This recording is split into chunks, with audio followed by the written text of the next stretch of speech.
ज्ञानवापी की। लेकिन सवाल कुछ दस्तावेजों के साथ नए हो गए हैं और सवाल ये है कि आखिर ज्ञानवापी की आधी जमीन गई कहां। ज्ञानवापी विवाद में अब एक और विवाद जुड़ गया है और वो विवाद भी ज्ञानवापी की जमीन को लेकर ही है। आरोप ये लगा है कि ज्ञानवापी की करीब आधी जमीन बेच दी गई।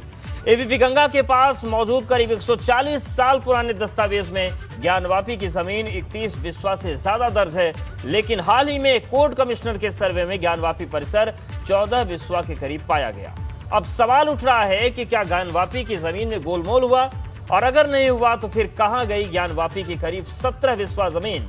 और इन्हीं सवालों के जवाब जानेंगे हमारे साथ हमारे संवाददाता हैं, लेकिन उनसे पहले ज्ञानवापी मामले पर एक बड़ा अपडेट आपको दे दें। ज्ञानवापी का नया केस फास्ट ट्रैक कोर्ट में ट्रांसफर कर दिया गया है। सिविल जज ने मामला फास्ट ट्रैक कोर्ट में भेज दिया।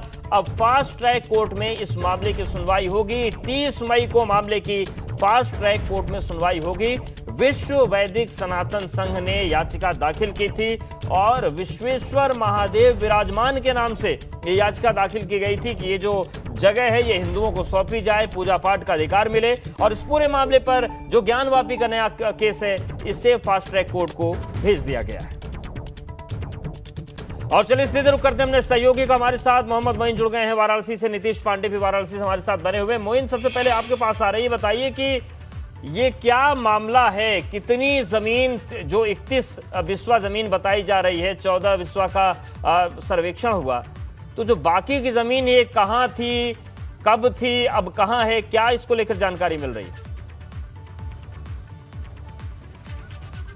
देखिए अवधेश, आपको बता दें कि एबीपी गंगा के पास वो डॉक्यूमेंट्स है जो 140 साल पुराना है, यानी रेवेन्यू रिकॉर्ड है 140 साल पुराना, जिसमें साफ तौर पर यह लिखा हुआ है कि आराजी संख्या 9130 में जो पूरी जमीन है मस्जिद की वो 1 बीघा 9 बिस्वा और 6 धुर है, यानी तकरीबन 31 बिस्वा जमीन है। लेकिन अभी पिछले हफ्ते जो मस्जिद का सर्वे हुआ, विशाल सिंह की जो सर्वे रिपोर्ट पेश की गई, उसके साथ जो नक्शा दाखिल किया गया, उस नक्शे में मस्जिद की जो पूरे मस्जिद परिसर की जो लंबाई और चौड़ाई बताई गई है उसके मुताबिक कुल जमीन सिर्फ और सिर्फ 14.5 बिस्वा के आसपास है। इसके साथ ही एक जो जानकारी मिली है उसके मुताबिक 1936 में भी एक मुकदमा दाखिल हुआ था और उस मुकदमे के समझौते के तहत 2 बिस्वा जमीन छोड़ दी गई थी।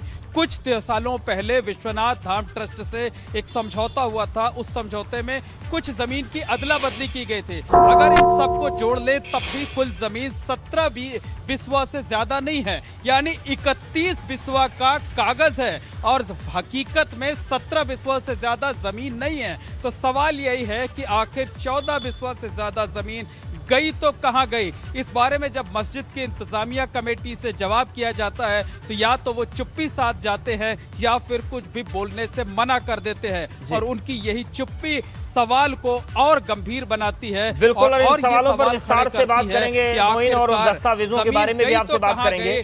लेकिन नीतीश का रुख कर लेते हैं। नीतीश, बड़ी खबर यह आ रही है कि जो मामला था ज्ञानवापी को लेकर, खासतौर से विश्वेश्वर महादेव विराजमान, वो मसला फास्ट ट्रैक कोर्ट में भेजा गया। क्या कुछ आज बातचीत हुई कोर्ट के भीतर, और ये मामला फास्ट ट्रैक में जो कोर्ट में गया है तो क्या कुछ उसकी तिथि भी निर्धारित हो गई है कि कब तक इस पर फैसला फाइनल आ जाएगा? जी अवधेश जी, 30 मई की तिथि निर्धारित है अगली सुनवाई के लिए। और इसके बाद आपको बता दूं कि आज जिस तरह से इस मामले पर सबकी नज़र थी, आज इस मामले को लेकर सभी लोग अपनी निगाहें बनाए हुए थे कि आखिर विश्वेश्वर विराजमान इस मामले में जो अपडेट आता है वो क्या होता है। तो इस अपडेट के साथ जब यहाँ के जो वादी पक्ष हैं, जो जितेंद्र सिंह बिसेन है, किरण सिंह है, ये सभी लोग आज वहाँ सिविल जज सीनियर डिवीज़न के कोर्ट में पहुँचे, और वहाँ पर पहुँचने के साथ ही उन लोगों ने वहाँ पर पहले आप कहे कि वहाँ पर जो अधिवक्ता जन है वो वहाँ पहुँचे, और पहुँचने के बाद देखिए शिवम गौर जी आ गए हैं, इन्हीं से जान लेते हैं कि अंदर क्या हुआ। देखिए, सिविल जज सीनियर डिवीज़न रवि दिवाकर जी के कोर्ट से इस केस को ट्रांसफ़र कर दिया गया फास्ट ट्रैक कोर्ट में। फास्ट ट्रैक कोर्ट में ट्रांसफ़र किया गया, हम अपीयर हुए, लेकिन आज जज साहब जो है फास्ट ट्रैक कोर्ट में वो किसी अन्य मामले में या किसी अन्य एडमिनिस्ट्रेशन वर्क में एंगेज है, तो आज सुनवाई नहीं हो पाई है। अब उसमें सुनवाई के लिए 30 तारीख की तिथि निश्चित की गई है। तो फास्ट ट्रैक कोर्ट में अब ये मामला ट्रांसफ़र हुआ है, तो अब क्या लग रहा है, इसकी तेज़ी से सुनवाई होगी, और 30 तारीख जो डेट पड़ी है उसमें क्या कहा जाए, प्रतिवादी पक्ष को भी आमंत्रित होगा, किया जाएगा, या क्या है? देखिए प्रोसीजर के तहत तो उनको हमें इनवाइट करना होगा, नोटिस होगा, जो भी आगे की सुनवाई होगी वो 30 तारीख को होगी। उसके साथ ही हम ये एप्लीकेशन जो हम लगा चुके हैं ऑलरेडी कि जब आदेश आता है, फाइनल डिस्पोजल होता है, इस केस का निस्तारण होता है, तब तक का इंतज़ार ना किया जाए और हमारे जो भावना है, हमारी भावनाओं को सम्मान करते हुए तत्काल प्रभाव से वर्तमान से ही पूजा शुरू करा दी जाए। जो भी आदेश आता है उसको बाद में देखा जाएगा, लेकिन अभी के लिए हमें वर्तमान पूजा की हमने एप्लीकेशन लगाई है, इस पर आज बहस होनी थी, आज नहीं हो पाई है। 30 तारीख को उस पर बहस की जाएगी और हमारी कोशिश रहेगी कि वर्तमान में पूजा शुरू करा दी जाए। बिंदुवार मांगे हम जानना चाहेंगे, किन मांगों को आधार बनाकर आपने एप्लीकेशन? 3 सूत्रीय मांग रखी गई है कि exclusive ownership of the deity over the property.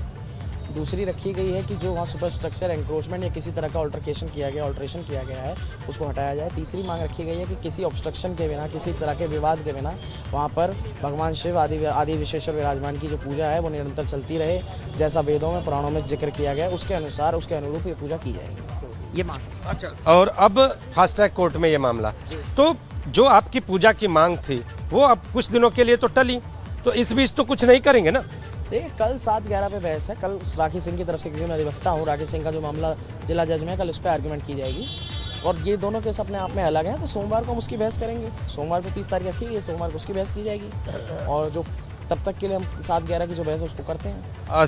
7-11 वाली बहस कल होगी, लेकिन आज जो आप जो फास्ट ट्रैक कोर्ट में गया है मामला, इसको लेकर हम जानना चाहेंगे कि क्या मुस्लिम पक्ष भी इसमें, आप लोगों उसको भी एप्लीकेशन फाइल कर कुछ ऐसा कोई नोटिस भिजवाएंगे, क्या करेंगे? देखिए नोटिस के लिए न्यायालय आदेश करेगा, उसके बाद नोटिस होंगे। अभी न्यायालय ने आदेश नहीं किया है कि इनको नोटिस दिया जाए, हालांकि वो आपत्ति दर्ज कराने के लिए कोर्ट पहुँचे थे आज भी, और नोटिस क्योंकि जब तक नहीं गया तो किसी तरह से इनकी किसी आपत्ति का कोई मतलब नहीं रह जाता है, क्योंकि नोटिस जिस पते पर जो अंजुमन इंतजामिया का पक्ष है वहाँ पर जो एक पत्राचार होना चाहिए, जो कॉरेस्पॉन्डेंस होना चाहिए, वो तरीके से प्रोसीजर के तहत नहीं हुआ है।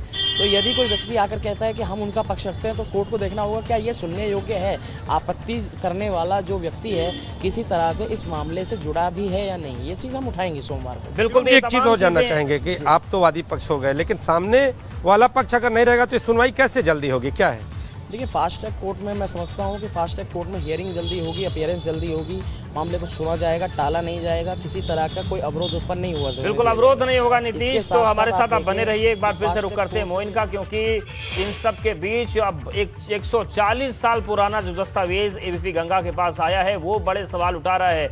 मोइन, जब ये रिकॉर्ड सामने आया रेवेन्यू का, जिसमें 31 बिस्वा जमीन दिख रही है, 14 बिस्वा का सर्वे होता है, तो ये तो सवाल मुस्लिम पक्ष पर खड़े हो गए हैं कि आखिर ये जमीन गई कहां? क्या इस पर कोई जवाब उनकी तरफ से आ रहा है? क्योंकि अपनों ने ही सवाल खड़े कर दिए हैं और गंभीर सवाल है ये।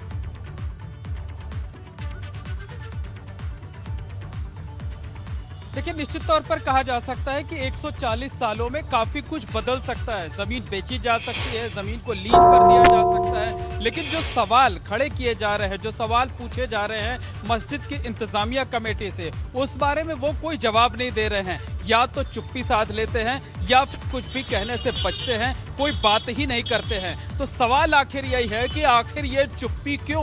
क्या कहीं कोई गड़बड़ी की गई है? क्या मस्जिद की जमीन को मनमाने तरीके से बेच दिया गया है? क्या मस्जिद की जमीन को किसी को लीज पर दे दिया गया है? क्योंकि जब आप चुप रहेंगे तो तमाम सवाल खड़े होंगे और वो उन सवालों के जवाब तभी मिल पाएंगे जब आप कुछ बोलेंगे। तो इंतजामिया कमेटी के लोग लगातार चुप्पी साधे हुए हैं और इसी वजह से ये विवाद लगातार गर्माता जा रहा है। तो एबीपी गंगा के पास जो दस्तावेज है वो रेवेन्यू रिकॉर्ड है, 140 साल पुराना है और उस 140 साल पुराने रिकॉर्ड के आधार पर दावे के साथ कहा जा सकता है कि ज्ञानवापी मस्जिद के पास 1 बीघा 9 बिस्वा 6 धुर जमीन थे, यानी कुल 31 बिस्वा जमीन थी। अभी जो सर्वे हुआ है 1 हफ्ते पहले विशाल सिंह की अगुवाई में सर्वे किया गया था। उस सर्वे के साथ जो नक्शा दाखिल किया गया था उसमें जो मस्जिद की लंबाई और चौड़ाई बताई गई थी उसके मुताबिक मस्जिद की जो वास्तविक जगह अभी बची हुई है जमीनी स्तर पर वो सिर्फ 14 बिस्वा के आसपास है। 1936 में दाखिल मुकदमे के समझौते के तहत 2 बिस्वा जमीन छोड़ी गई थी। इसके साथ ही साथ कुछ दिनों पहले विश्वनाथ धाम ट्रस्ट से कुछ जमीनों की अदला बदली की गई थी। अगर उन सबको भी हम जोड़ लें तो कुल जमीन सिर्फ 17 बिस्वा होती है। ऐसे में सवाल यही उठता है कि 14 बिस्वा बची हुई जमीन आखिरकार गई तो कहां गई, और अगर गई तो उसके लिए जिम्मेदार कौन, और जो जिम्मेदार हैं तो उनके खिलाफ कार्रवाई कब होगी? इस तरीके के सवाल खुद ये सवाल हैं और इन सवालों पर आएंगे।